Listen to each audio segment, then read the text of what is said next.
Oke, selamat datang kembali di seri kuliah daring Fisika Dasar 1. Pada kali ini kita akan membahas sebuah topik mengenai vektor. Topik ini akan dibagi ke dalam 3 video. Dan sekarang kita akan masuk pada bagian pertama, yaitu mengenai pengenalan vektor. Di pertemuan sebelumnya, kita telah mempelajari mengenai besaran dan satuan. Nah, di sini kita bisa lihat lagi kembali mengenai besaran tersebut. Besaran itu dapat dibagi menjadi dua jenis, yaitu besaran yang memiliki besaran arah dan juga besaran yang hanya memiliki besar tanpa memiliki arah.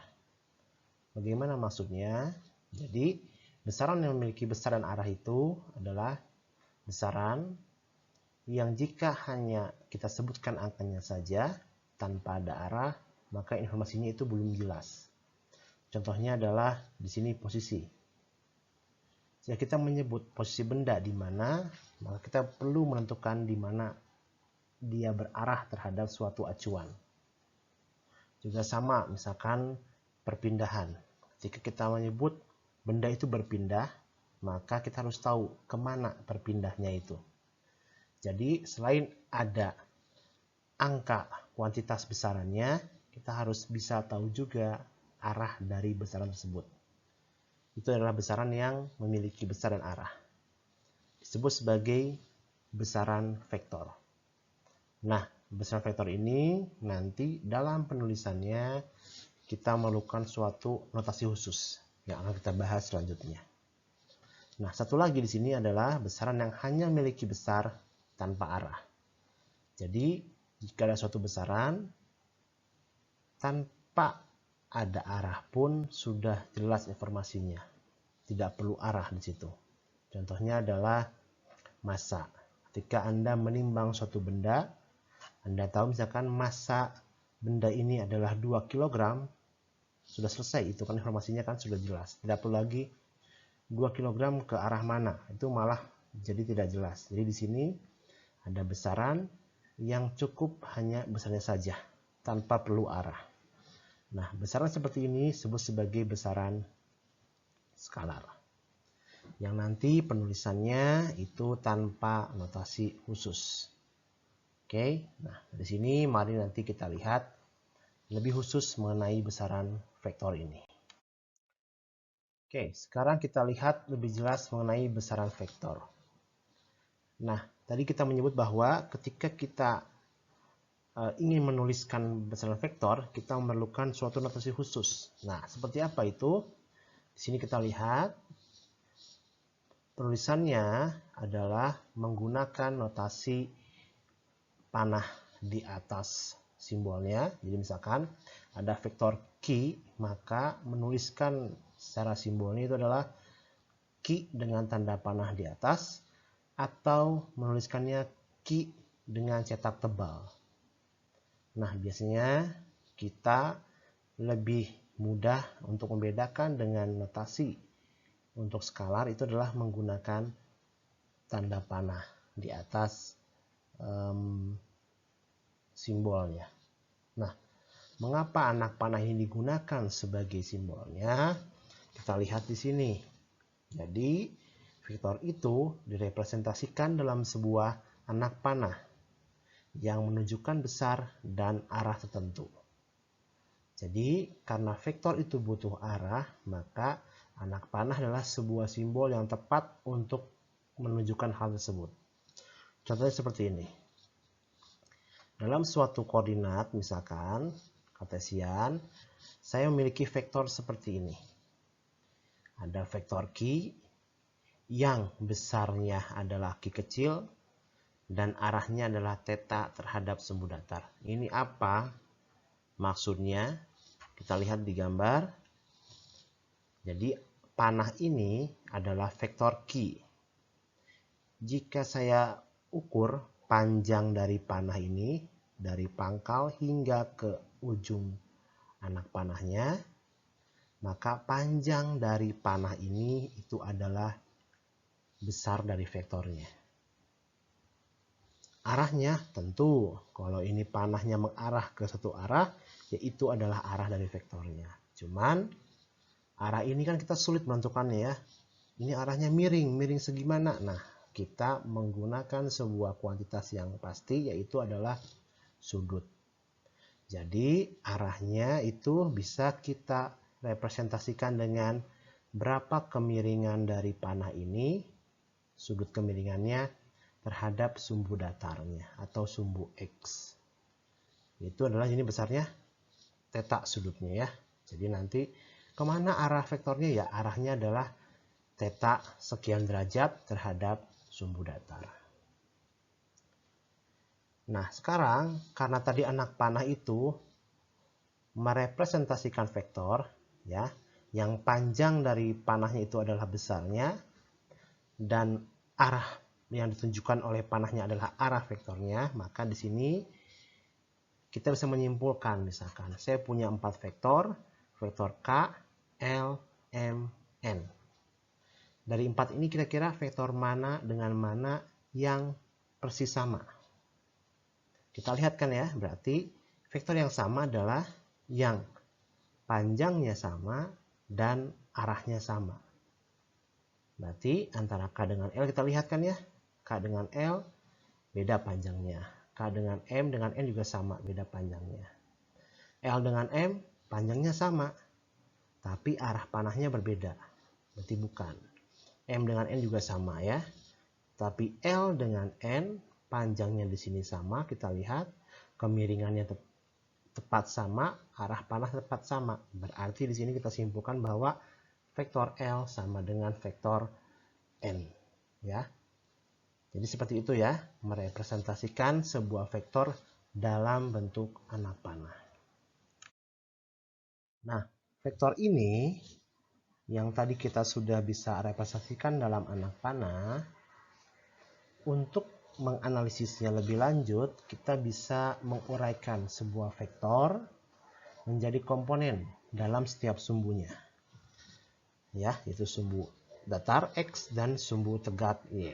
Misalkan seperti ini, ada sebuah koordinat X dan Y. Saya punya vektor Q ya, Q kapital, dengan besar vektornya adalah Q kecil dan arahnya adalah theta terhadap sumbu datar, sumbu X ini ya.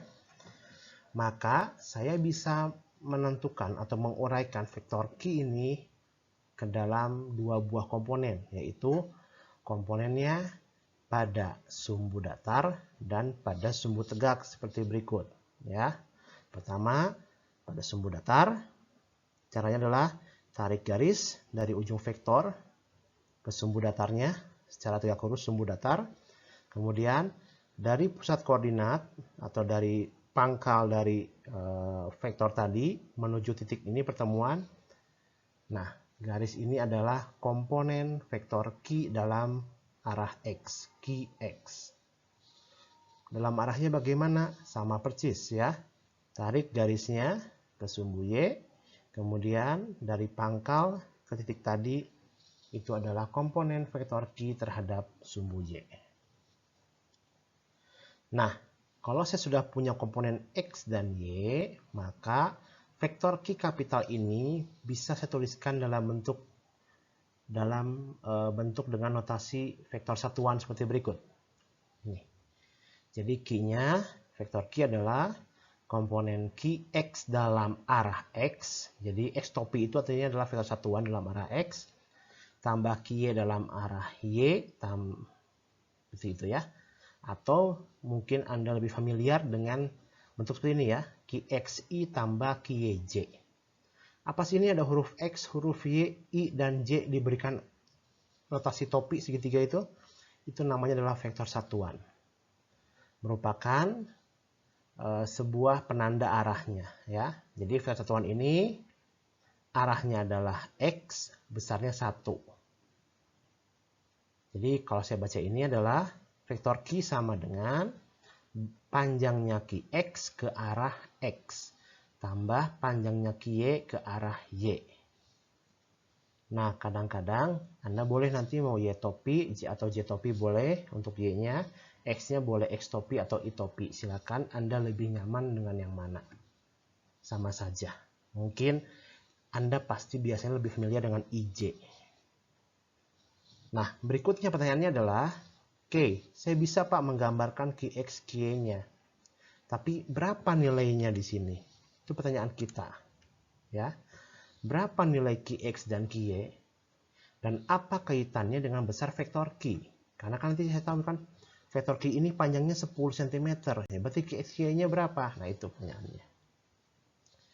Nah, sebelum kita jawab ini, ada baiknya kita mengingat kembali sebuah konsep yang akan sangat berguna di sini, yaitu konsep trigonometri. Ya. Jadi, misalkan saya punya sebuah segitiga, siku-siku, ya. Ini adalah bagian siku-sikunya. Kemudian di sini ada sudut theta, di mana sudut theta ini di depannya itu ada sisi bagian depannya A, sisi di sampingnya adalah B, dan sisi miringnya adalah C. Dari informasi ini kita bisa menentukan berapa nilai sinus theta, cosinus theta, dan tangen theta. Itu adalah perbandingan kan. Berapa sinus theta? Sinus theta adalah perbandingan antara sisi depan dari sudutnya dengan sisi miringnya. Berarti itu adalah A per C. Cosinus theta itu adalah perbandingan antara sisi samping dari sudut, ini sudutnya, ini sampingnya, terhadap sisi miringnya. Berarti cosinus theta sama dengan B per C. Dan tangen theta itu adalah perbandingan antara sisi depan terhadap sisi sampingnya. Berarti A per B. Cukup jelas ya. Dan ini adalah suatu hal yang baku. Sekarang saya coba lagi ya. Bagaimana kalau seperti ini segitiganya? Saya punya segitiga siku-siku, sudut adalah theta. Di depan sudut theta itu adalah sisi depan adalah Ky, sisi samping sudut theta adalah Qx, dan sisi miringnya adalah Q kecil. Maka berapa sinus theta? Anda bisa dengan mudah menuliskan bahwa sinus theta itu sama dengan sisi depannya Ky dibagi sisi miringnya Q kecil. Seperti ini. Berapa cosinus theta-nya? Adalah sisi sampingnya dibagi dengan sisi miringnya, Qx per Q kecil. Dan tangen theta, sudah jelas berarti berapa? Sisi depannya Ky per sisi sampingnya Qx. Oke, ini adalah modal kita untuk menjawab pertanyaan di bagian sebelumnya. Oke, sekarang setelah tadi Anda mengetahui bagaimana perbandingan trigonometri dalam satu segitiga, kita kembali ke persoalan ini ya. Jadi tadi pertanyaan kita adalah berapa nilai Qx dan Ky, komponen vektor, dan apa kaitannya dengan besar vektor Q. Nah, dari gambar ini saya akan coba bandingkan dengan segitiga yang tadi kita miliki di sebelumnya. Ini. Kalau Anda lihat ya, ini sama kan? Lihat ini tetanya sama. Ya, sisi samping tetanya Qx, sisi miringnya Q, sisi depannya ini nggak ada kan? Tapi kalau Ky ini saya pindahkan ke sebelah sini, maka menjadi gambar yang bawah. Artinya sebenarnya adalah gambar atas dan gambar bawah itu sama saja. Berarti dari gambar atas ini, perbandingan trigonometri di bawah ini berlaku. Berarti kalau saya ingin tahu berapa nilai Ky, kita gunakan kotak ini ya. Sin theta sama dengan Ky per Q. Berarti berapa Ky-nya? Q kecil kita pindahkan luasnya ke sebelah kiri. Berarti Ky sama dengan Q dikalikan dengan sinus theta. Ini adalah komponen dalam arah sumbu Y. Berapa Qx-nya? Kita gunakan yang kedua. Cos theta sama dengan Qx per Q kecil. Q kecilnya kita pindahkan ruasnya, berarti Qx sama dengan Q kecil cos theta. Itu adalah komponen dalam arah sumbu X. Jadi kelihatan ya, hubungan antara Ky, Qx dengan Q. Apalagi hubungannya? Kalau kita punya segitiga, pasti Anda familiar dengan yang namanya adalah rumus Pitagoras. Oke, itu gimana rumusnya? Sisi miring kuadrat sama dengan sisi tegak kuadrat ditambah sisi datar kuadrat. Berarti si miring kuadrat adalah Q kuadrat, itu sama dengan QX kuadrat tambah QY kuadrat. Berarti kalau saya misalkan nanti punya nilai QX-nya, punya nilai QY-nya, diminta berapa besar vektornya, ini yang digunakan ya. Berarti Q sama dengan nanti tinggal akar dari QX kuadrat tambah QY kuadrat.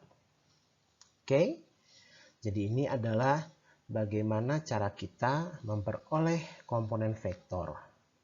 Dan ini penting karena nanti saat Anda akan melakukan penjumlahan operasi vektor, hal inilah yang biasanya kita lakukan pertama kali, yaitu menguraikan vektor dalam tiap komponennya. Oke, tadi kita masih bicara vektornya dalam 2 dimensi, hanya ada sumbu X dan sumbu Y. Bagaimana kalau 3 dimensi? Prinsipnya sama, kita tetap menguraikan vektor ini dalam sumbu, tapi ada 3 sumbunya, yaitu dalam sumbu X, sumbu Y, dan sumbu Z. Maka penulisannya nanti bisa dalam bentuk seperti ini, yaitu Q-nya sama dengan komponen dalam arah X, tambah komponen dalam arah Y, dan komponen dalam arah Z. X topi, Y topi, Z topi, atau boleh juga dalam IJK. Jadi arah X dengan I topi, arah Y-nya Z topi, arah Z-nya di sini adalah K topi. Terus bagaimana mencari nilai Q-nya ya? Ini sama. Ya, jadi Q kuadrat sama dengan QX kuadrat tambah QY kuadrat tambah QZ kuadrat. Berapa berarti Q-nya? Sama dengan akar dari nilai ini. Oke. Jadi sampai sini Anda telah mengenal vektor dalam 2 dimensi dan dalam 3 dimensi. Oke, dengan penjelasan tadi, maka bagian pertama dari topik vektor ini yaitu mengenai pengenalan vektor telah selesai. Jadi silakan Anda bisa lanjut ke video bagian berikutnya. Terima kasih.